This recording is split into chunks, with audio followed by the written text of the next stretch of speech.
Salut à tous et bienvenue dans le deuxième épisode de la chaîne YouTube d'Automatisme, toujours pour parler du mondial. Alors on attaque sans plus tarder, on attaque même pied au plancher avec notre premier sujet. Alors pour notre premier sujet, on va parler de la très belle victoire 5-2 de notre très chère équipe de France sur l'équipe de Suisse. Alors on savait pas trop quel crédit accorder aux petits Suisses.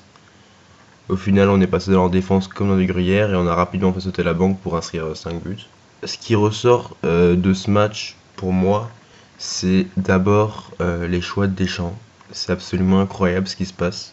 T'as l'impression que peu importe le choix qu'il fait, peu importe le choix tactique, peu importe le choix de joueur qu'il fait, ça va être payant. Là, on a eu un exemple parfait avec par rapport au Honduras. Donc, il a remplacé Griezmann par Giroud et surtout la grosse surprise est Sissoko par Pogba. Alors moi, j'étais très sceptique par Sissoko au début du match. Mais au final, le mec, il a sorti un match absolument énorme. Il était partout, il a marqué son but. Encore une fois, Deschamps a fait un choix payant. Pareil pour Giroud. Alors, Giroud, c'est d'autant plus vrai qu'il était revanchard par rapport au premier match. Voilà, il avait dit dans la presse qu'il était déçu de pas avoir été titularisé au premier match parce qu'il avait fait une bonne prépa, ce qui est vrai. Et là, voilà, il a changé sa formule par rapport au Honduras. Ça a marché, il a mis son but, il a fait une passe d'ess sur le troisième de Valbuena qui est absolument magnifique. Il a fait un match au top. Donc voilà, deux choix de Deschamps totalement payants, absolument, mais que personne ne peut critiquer, quoi, parce que les faits lui donnent raison une nouvelle fois. Et on a pris un plaisir incroyable avec cette équipe de France, quoi. Les mecs, ils sont tous souriants sur le terrain, ils ont envie de jouer entre eux, ils jouent bien entre eux. Absolument aucun problème extra-sportif comme ça a pu être le cas dans les compétitions précédentes. Voilà, il y a absolument aucune ombre sur le tableau. La défense a été plutôt solide. Sakho a été bon, mais il s'est blessé. Voilà, ça lui permettra de se reposer au prochain match contre l'Équateur. Espérons qu'il sera disponible pour le huitième de finale, éventuellement contre le Nigeria si ça continue comme ça. Voilà, l'équipe de France, on prend un pied énorme. Ça n'a pas été le cas depuis tellement longtemps. L'engouement, la ferveur sont absolument indescriptibles en France. Tout le monde est derrière cette équipe. Et c'est juste énorme, parce que plus on avance dans la compétition, et plus on se dit qu'on peut vraiment aller loin. Tous les favoris déçoivent les uns après les autres. Le Brésil, ils ont 4 points, mais ils n'ont pas convaincu. Ils font un 0-0 contre le Mexique, en vrai manque d'inspiration. Le Portugal, ils sont quasiment éliminés. L'Angleterre a été éliminée. L'Argentine, ils se sauvent grâce à des coups d'éclat de Messi. L'Allemagne, qui avait fait une très très forte impression face au Portugal le premier match, bah, ils ont fait match nul contre le Ghana 2 buts partout. C'était pas top, on attendait mieux de cette équipe d'Allemagne. Après, l'Italie perd contre le Costa Rica. Et pendant ce temps, nous, on colle 8 buts en 2 matchs. Alors certes, les adversaires c'est pas des foot de guerre, hein, mais néanmoins, le fait est qu'on claque 8 buts. Et on se dit que petit à petit, bah, on peut vraiment aller dans la compétition, qu'on peut faire des grandes choses, même si, je l'avais déjà dit dans la première vidéo, moi j'estime que la compétition elle est d'ores et déjà réussie. Le public a renoué avec son équipe, tout se passe bien, les mecs ont envie de se battre, ils ont envie de jouer, c'est tout ce qu'on leur demande. Donc maintenant il reste un match à jouer face à l'Équateur pour sortir des phases de poule premier du groupe, c'était l'objectif. Il est pratiquement atteint, mais voilà, le fait d'avoir gagné les 2 premiers matchs plutôt largement, on a un très très bon goal average, ça permettra à Deschamps de faire tourner l'effectif. Moi j'aimerais bien, faudrait faire reposer les titulaires importants et faire donner du temps de jeu à ceux qui n'en ont pas tellement eu. Moi je pense, j'aimerais bien qu'on fasse tourner Benzema, Valbuena, Matuidi qui ont fait des très très gros matchs, Cabaye également.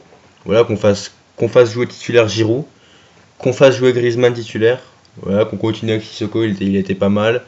Et pourquoi pas amener du Cabella, pourquoi pas du Schneiderlin, voir ce qu'il vaut, ou Mavouba, pourquoi pas, mais voilà. Faire tourner l'effectif, donner du temps de jeu à ceux qui en ont moins, faire reposer ceux qui ont beaucoup joué, parce que si on va loin, c'est ce que j'espère, et c'est possible, la compétition va être longue, et on va avoir besoin de tous les joueurs frais au maximum à 100%. Voilà.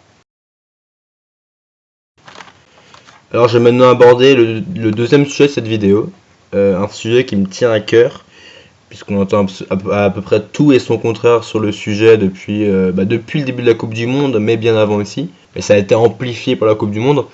Donc je parle de l'arbitrage vidéo.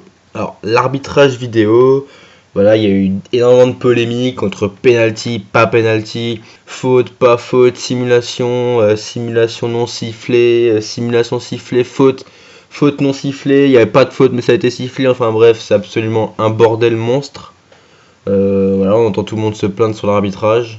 On parle même de corruption. Enfin, c'est absolument délirant tout ce qu'on peut entendre. Alors je vais partir du point de départ de tout ça, c'est le penalty accordé généreusement à l'arbitre, à Fred, lors du match d'ouverture entre Brésil et Croatie. Oui, la faute est inexistante, mais moi, plutôt que de parler d'erreur d'arbitrage, je préfère parler de malice de Fred qui a bien joué le jeu. C'est le jeu d'un attaquant, c'est le métier d'un attaquant, c'est son boulot, c'est d'essayer de tromper l'arbitre, puisque dans un match, c'est un duel à 3 entre l'attaquant, le défenseur et l'arbitre. C'est une guerre psychologique dans laquelle l'attaquant doit essayer de faire pencher les choses de son côté. Pareil pour le défenseur. Tous deux sont en conflit pour essayer d'influencer l'arbitre du mieux qu'ils peuvent, pour essayer de récupérer des fautes, voire des pénaltys comme ça a été le cas pour Fred. Moi je préfère dire que Fred a remporté sa bataille psychologique face à Lovren, le défenseur, et face à l'arbitre, plutôt que dire que l'arbitre s'est trompé. Il s'est laissé abuser par Fred, c'est sûr, c'est un fait, les images le montrent, mais Fred a bien joué le coup, et voilà, il y a eu penalty. Je comprends que pour les Croates, c'est quand même difficile à avaler, que c'est compliqué, que c'est le match d'ouverture, qu'on commence par un penalty, c'est vrai que c'est sûr que c'est difficile. Mais moi je pense qu'au final, si on prend toute l'histoire du foot, ou même moins, si on prend une compétition, au final les erreurs d'arbitrage, elles se balancent, elles s'équilibrent. Un jour on sera avantagé, l'autre jour on sera désavantagé. Un jour on sera victime d'une erreur et le lendemain, ben voilà, on aura fait une faute, l'arbitre l'aura oublié. Et ça nous aura permis de marquer un but ou d'être dangereux. Donc je pense qu'au final tout s'équilibre. Alors ensuite, on parle beaucoup également des hors-jeux. Les hors-jeux, est-ce qu'il y a hors-jeu, est-ce qu'il n'y a pas hors-jeu. Beaucoup aimeraient qu'on mette en place la vidéo, donc d'une part pour contrôler les hors-jeux. Sur le papier, ça a l'air pas trop mal, hein, mais encore une fois, l'application elle est impossible. Puisque à quel moment de l'action est-ce qu'on arrête l'action justement pour voir s'il y a hors-jeu ou pas. Est-ce que sur chaque ballon en profondeur un peu litigieux, on arrête l'action pour voir s'il y a hors-jeu? Est-ce qu'on attend que le ballon sorte du terrain pour vérifier s'il y a hors-jeu ou pas? Mais s'il y a hors-jeu, est-ce qu'on revient à l'action? Est-ce que s'il y a but, est-ce qu'on annule le but? Est-ce que si l'attaquant est hors-jeu mais ce n'est pas signalé, il va frapper au but, le gardien l'arrête, il relance pour l'équipe adverse et l'équipe adverse va marquer? Et après le but, on se rend compte que l'attaquant du départ était hors jeu. Est-ce qu'on annule le but de l'équipe? Enfin, c'est un capharnaüm pas possible. C'est un bordel sans nom au niveau organisationnel. Alors, on parle également de l'arbitrage pour les fautes. Est-ce qu'il y a faute? Est-ce qu'il n'y a pas faute? Encore une fois, est-ce qu'on doit arrêter le jeu à chaque semblant de contact pour vérifier s'il y a faute ou pas? Voilà, ça tuerait le jeu complètement, ça casserait le jeu.